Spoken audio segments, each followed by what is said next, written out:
Hello friends, मैं आपके साथ एक बार फिर हिंदी ज्ञानार्थी में आप लोगों का स्वागत है। आज मैं आपको हिंदी की इतिहास और पृष्ठभूमि के कुछ स्मरणीय तथ्य जो आपके इम्पोर्टेंट पॉइंट्स है, हाइलाइट्स है, वो आपको बताऊंगी। आशा ये आपके बहुत काम आएंगे और एग्ज़ाम में भी आपको काफ़ी मदद मिलेगी। तो चलिए हम लोग स्टार्ट करते हैं। देखिए, ये हमारे कुछ स्मरणीय तथ्य है। भारत में बहुरूपीय परिवार की भारत ईरानी शाखा की भारतीय आर्य भाषा ही मुख्यतः प्रचलित है। तो जो भारतीय आर्य भाषा है ये ही हमारी मुख्य है।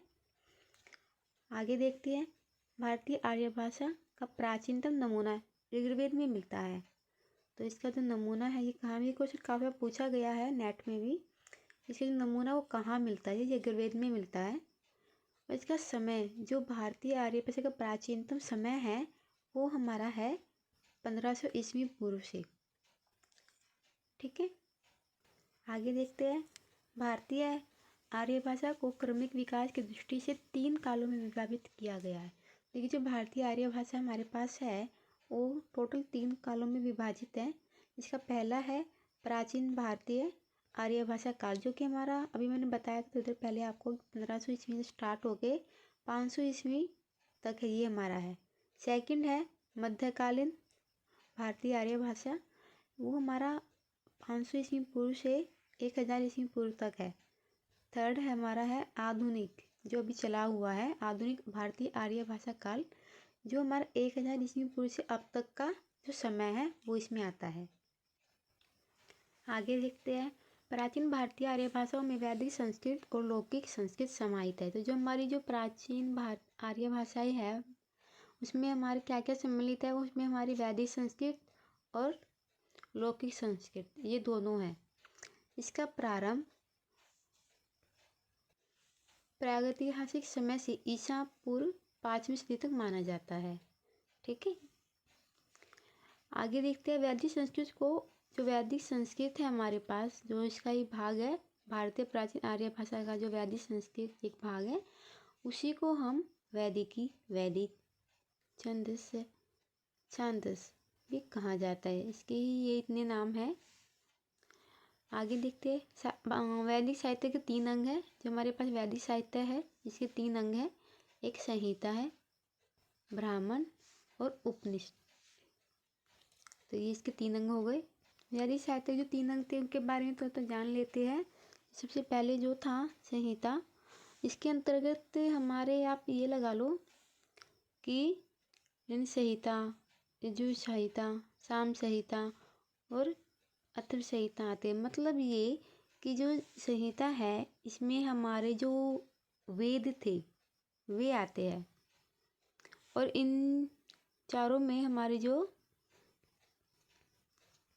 संहिता सबसे इम्पोर्टेंट है। आगे देखते हैं, सेकंड जो हमारा था ब्राह्मण, इसमें कर्मकांड की व्याख्या है। प्रत्येक संहिता के अपने अपने ब्राह्मण ग्रंथ हैं। जो ब्राह्मण ग्रंथ है वो इसके अंतर्गत आते हैं। इसमें ये ऋग्वेद का ऐतरेय ब्राह्मण ये बहुत इम्पोर्टेंट है। सामवेद का तांडव तथा पंचविंश ब्राह्मण, शुक्ल यजुर्वेद का शतपथ ब्राह्मण, कृष्ण यजुर्वेद का तैत्तिरीय ब्राह्मण ग्रंथ ये इम्पोर्टेंट है। इसमें ये जो ग्रंथ है ये सबसे ज़्यादा इम्पोर्टेंट है ब्राह्मण में। तो ये आप एक बार देख लीजिएगा। आगे देखते हैं, ब्राह्मण ग्रंथों का अंतिम भाग या परिशिष्ट उपनिषद कहलाते हैं। तो ये था जो तीसरा पार्ट उपनिषद का।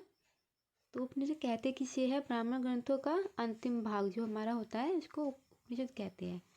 जो उपनिषद है इसमें वैदिक मनुष्यों का पारमार्थिक चिंतन आता है। जो उपनिषद है दोस्तों, उनकी जो संख्या है वो 108 मानी जाती है। ये क्वेश्चन काफ़ी बार पूछा गया है कि जो उपनिषदों की संख्या कितनी है। तो जो उपनिषदों की संख्या है वो 108 मानी जाती है इसमें, लेकिन 108 में हमारे कुछ मुख्य जो है वो 12 ही है। कौन कौन से वो आपको बता देती हूँ मैं। सबसे पहला है ईश, सेकंड केन, थर्ड कड, फोर्थ पर्सन, फिफ्थ है हमारा वृद्धारण्यक, 6 ऐतरेय, 7 छांदोग्य, 8 तैतरीय, 9 मुंडक, 10 मांडुक्य, 11 कौशिकी, 12 श्वेता श्वेतर। तो ये हमारे जो 12 उपनिषद है ये मुख्य है। इसके अलावा doctor Dhirendra Verma, doctor Uday Narayan Tiwari, doctor Kapil Dev Dwivedi प्रभृति विद्वानों ने वैदिक ध्वनियों की संख्या 52 मानी है। तो ये जो विद्वान हैं इन्होंने वैदिक ध्वनियों की संख्या 52 मानी है, जिसमें से 13 तो स्वर माने हैं और 39 व्यंजन माने हैं। लेकिन जो डॉक्टर हरदेव बहारी है उन्होंने 14 वैदिक स्वर माने हैं। जैसे इन लोगों ने 13 माने थे स्वर, डॉक्टर हरदेव बहारी ने 14 वैदिक स्वर माने हैं। आगे देखते हैं वैदिक संस्कृत की 4 ध्वनियाँ। जो वैदिक संस्कृत थी हमारे पास उसकी 4 ध्वनियाँ लय, या जीवा मूल्य और उपध्यानीय के लोप होने से, इन 4 के लोप होने से, इनको हटाने से वैदिक संस्कृत में 48 ध्वनियाँ रह गई। पहले 52 थी, ये 48 रह गई। ये सब हमारे बहुत ज़्यादा इम्पोर्टेंट तथ्य है, तो आप एक बार इनको देख लीजिएगा, क्योंकि एक बार इनमें से पेपर में बहुत कुछ पूछा जाता है। आगे देखते हैं हम लोग प्राचीन भारतीय आर्य भाषा काल की दूसरी प्रमुख भाषा। जो हमारे पास प्राचीन भारतीय आर्य भाषा काल है, इसकी जो दूसरी प्रमुख भाषा है वो लौकिक संस्कृत है। वो संस्कृत का अर्थ क्या होता है? संस्कृत का अर्थ होता है जिसका संस्कार अर्थात परिमार्जन कर दिया गया है। जिसका संस्कार कर दिया गया है तो संस्कृत कहते हैं। वैदिक संस्कृत के 3 रूप है। वैदिक संस्कृत 3 रूप हैं उसके हमारे पास, पश्चिमोत्तरी, मध्यवर्ती और पूर्वी। और इनमें से जो लौकिक संस्कृत का मूल आधार है वो पश्चिमोत्तरी बोली थी। ये काफ़ी इम्पोर्टेंट पॉइंट है। पश्चिमोत्तरी बोली उस समय प्रमाणिक भाषा मानी जाती थी। ठीक है, ये भी मैंने यहाँ पे आपको बताया। मूल आधार है तो उस समय की प्रमाणिक बोली मानी जाती थी। पाणिनि, ये बहुत ही महत्वपूर्ण रचना है। पाणिनि ने इसी भाषा को व्याकरणबद्ध करके अष्टयाई की रचना की। ये तो कवि है जो इन्होंने है जो अष्टयाई की जो रचना की थी,